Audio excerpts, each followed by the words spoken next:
So hello students, आज हम लोग करने वाले हैं त्रिकोणमिति चैप्टर 8.1 का क्वेश्चन नंबर 2। क्वेश्चन नंबर 2 में प्रश्न कहता है क्या कि tan p minus cot R का मान ज्ञात करें। यानी हमें फाइंड करना है tan p minus cot R की वैल्यू। तो मैंने एक P Q R triangle right angle triangle draw कर लिया है, जिसमें पी क्यू की वैल्यू 12 सेंटीमीटर है और पी आर की वैल्यू 13 सेंटीमीटर। तो हम क्या करेंगे, पहले tan p का मान ज्ञात करेंगे और फिर कॉट आर का मान ज्ञात करेंगे। जब ये दोनों का हमें वैल्यू प्राप्त हो जाएगी तो हम ईजिली इन दोनों को माइनस कर देंगे, तो हमें tan p minus cot R की वैल्यू प्राप्त हो जाएगी। तो हमें उससे पहले क्यू आर की वैल्यू ज्ञात करनी पड़ेगी। तो क्यू आर का वैल्यू हमें निकालना होगा। तो क्यू आर का वैल्यू हमारे पास निकालने के लिए पाइथागोरस थ्योरम का यूज़ करेंगे। तो हमारे पास पाइथागोरस थ्योरम है।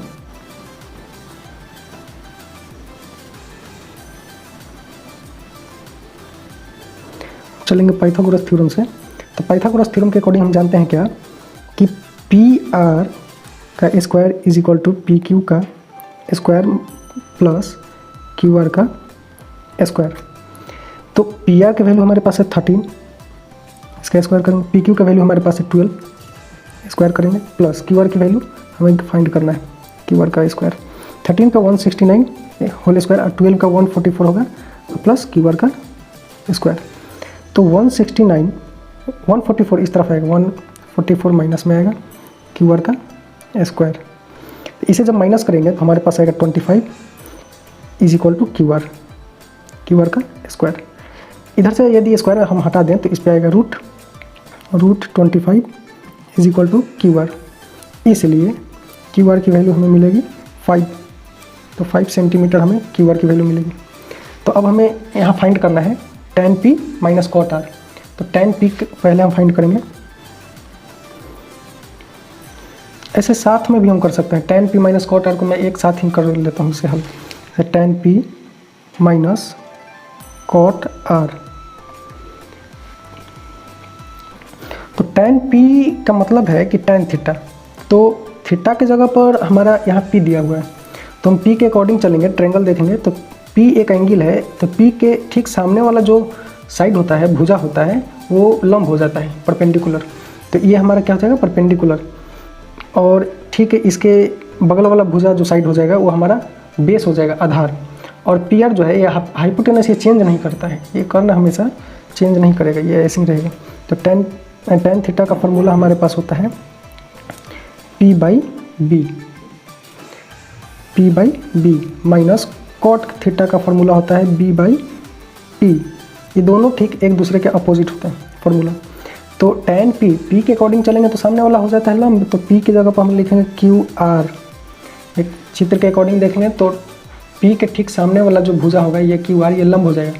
तो हम यहाँ पर लिखेंगे p की जगह पर क्यू आर। अब बाई b जो है हमारे पास ये आधार हो जाएगा, तो b हमारा पी क्यू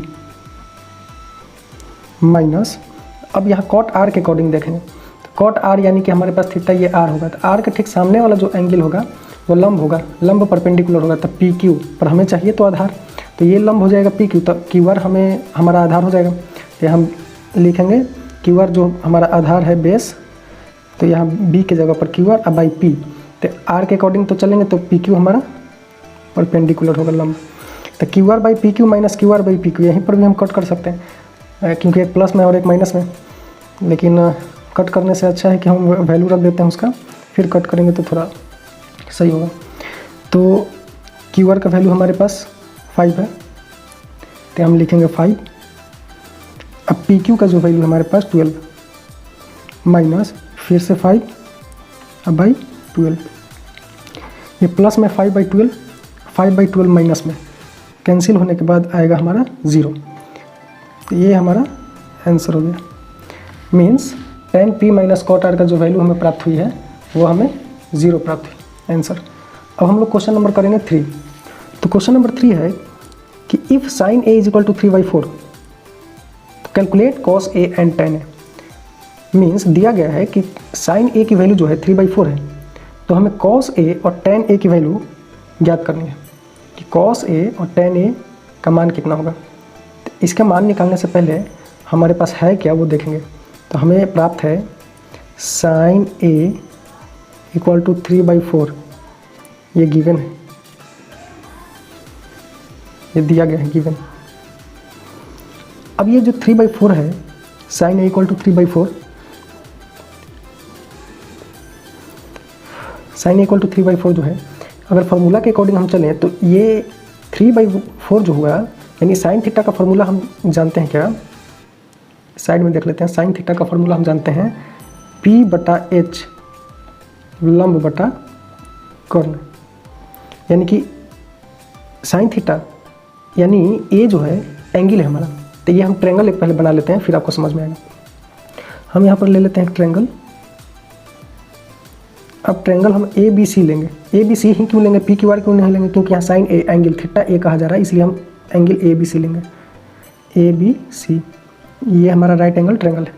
अब कहा जा रहा है कि sine A is equal to 3/4, तो एक के सामने वाला जो भुजा होता है वो लंब होता है, ठीक, सामने वाला भुजा लंब होगा, परपेंडिकुलर होगा।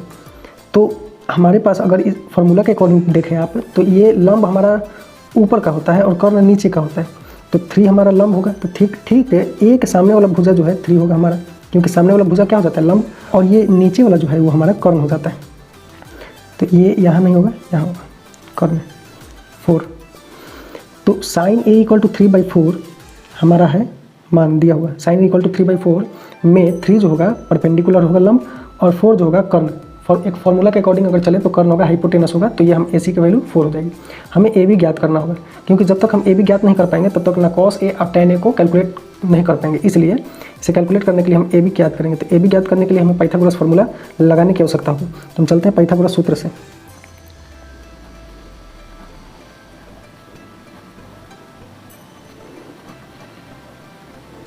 पाइथागोरस थ्योरम कहता है क्या कि AC का स्क्वायर इक्वल टू AB का स्क्वायर प्लस BC का स्क्वायर। AC हमारे पास है 4, AB है, AB तो ज्ञात करना है, BC हमारे पास है 3, तो 4 का स्क्वायर 16, AB तो हमें फाइंड करना है, इसलिए 3 का स्क्वायर 9, तो 16 9 इधर आएगा तो माइनस में AB स्क्वायर, इसे माइनस करेंगे 16 9 7 इज इक्वल टू AB का स्क्वायर।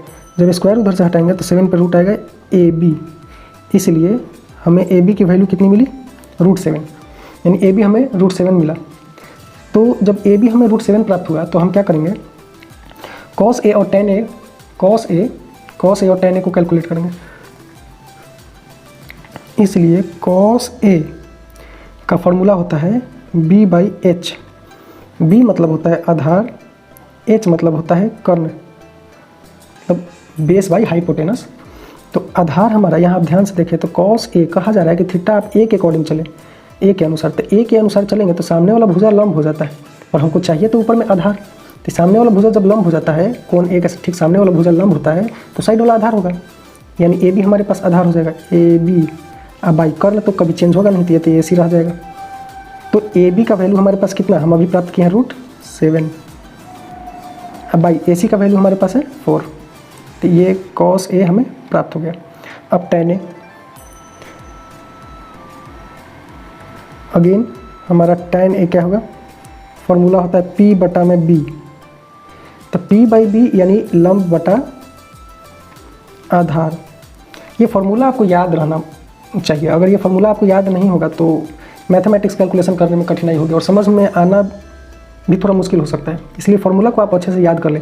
जैसे P/B इज इक्वल टू लंब बटा आधार, जो मैं लिख रहा हूँ ये बार बार लिखना ठीक नहीं होता है, ऐसे P/B लिखकर शॉर्ट में ही काम किया जाए तो अच्छा है। टीचर्स तो समझ ही लेते हैं, P perpendicular, B base, H hypotenuse. तो P हमारे पास लंब हो जाएगा, पर यहाँ कहा जा रहा है कि tan A के अकॉर्डिंग चले, तो A के अकॉर्डिंग चलेंगे, A एंगल के अकॉर्डिंग, तो ठीक सामने वाला भुजा लंब हो जाएगा। ये हमारा BC लंब हो गया, और नीचे कहा जा रहा है आधार, तो आधार तो ठीक सामने वाला भुजा लंब है, तो आधार तो हमारा AB हो जाएगा। तो BC की वैल्यू है हमारे पास 3, और AB की वैल्यू हम अभी निकाल चुके हैं √7, तो ये हम tan A की भी वैल्यू ज्ञात कर लिए। तो इस तरह से आप क्वेश्चंस को हल कर सकते हैं। ये हमारा क्वेश्चन नंबर 3 जो है वो भी सॉल्व हो गया।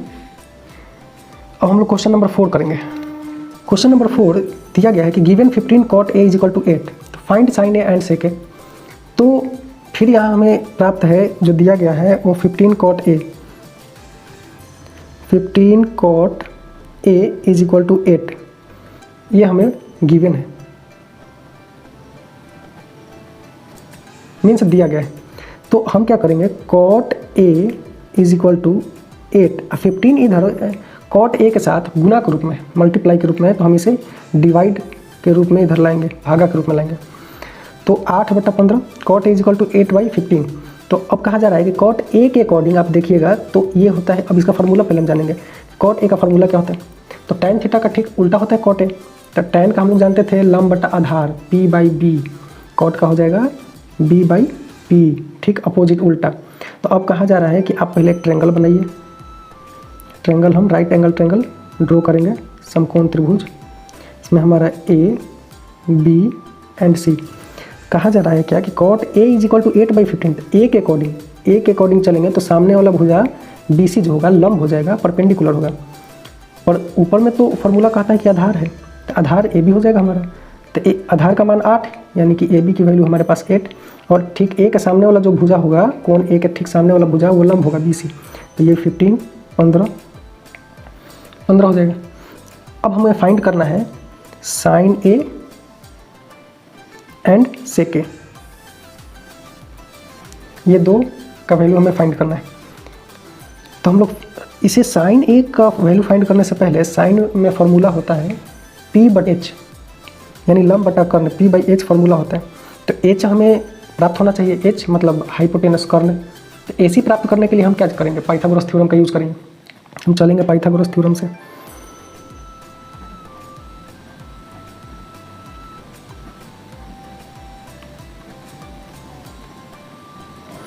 पाइथागोरस थ्योरम से अगर हम चलते हैं तो हम जानते हैं क्या कि AC का square is equal to AB square plus BC square. AC का वैल्यू हमें तो निकालना है, AB हमें प्राप्त है 8, BC हमें प्राप्त है 15। AC का स्क्वायर इज इक्वल टू 8 का 64 और 15 का 225। AC से जब स्क्वायर हटाएंगे तो इस पे आएगा रूट 64 प्लस 225। तो AC की वैल्यू रूट ऐड करेंगे कितना हो जाएगा 982। इसलिए AC जब 289 रूट से बाहर आएगा तो 17 हमें प्राप्त होगा, 17 सेंटीमीटर। और सेंटीमीटर तो नहीं, नंबर है केवल। AC equal to 17। तो हमें AC जो कर्ण है वो 17 प्राप्त हुआ। तो अब हमें ज्ञात करना है, फाइंड करना है साइन A और सेक A। तो अब इजीली हम फाइंड कर सकते हैं। तो हम निकालेंगे, फर्स्ट निकालना है हमें साइन A। साइन A का फॉर्म है P/H, लंब बटा कर्ण। कहा जा रहा है कि A के अकॉर्डिंग चले, आप A ले। तो एंगल के अकॉर्डिंग जब चलेंगे तो सामने वाला जो भुजा होगा, जो साइड होगा वो हमारा लंब होगा, परपेंडिकुलर होगा। तो 15, ये 15/H जो होगा हमारा हाइपोटेनस, वो अभी मैंने यहाँ पे फाइंड किया AC 17। तो AC 17 मैंने रख दिया, यानी 15/17 साइन A का वैल्यू है, ये ज्ञात कर, ये हमारा फाइंड हो गया। अब सेकंड हमें निकालना है सेक A। तो सेक कॉस का ठीक अपोजिट होता है। तो कॉस का फॉर्मूला हम लोग जानते हैं क्या, B/H। तो इसका ठीक अपोजिट आप कर दें H/B। लेकिन कहा जा रहा है कि आप एंगल A के अकॉर्डिंग ही चलिए। तो आप A के अकॉर्डिंग चलेंगे तो सामने वाला तो लंब हो जाएगा, हमें चाहिए नीचे में आधार। हाइपोटेनस तो चेंज नहीं होगा। H हमारा तो AC 17, AC जो 17 है वो तो रहेगा ही, बाई B। तो सामने वाला तो लंब हो गया परपेंडिकुलर पर, ये तो हमारा AB आधार हो जाएगा। तो ये 8। तो साइन A की वैल्यू 15/18 और सेक A की वैल्यू 17/8।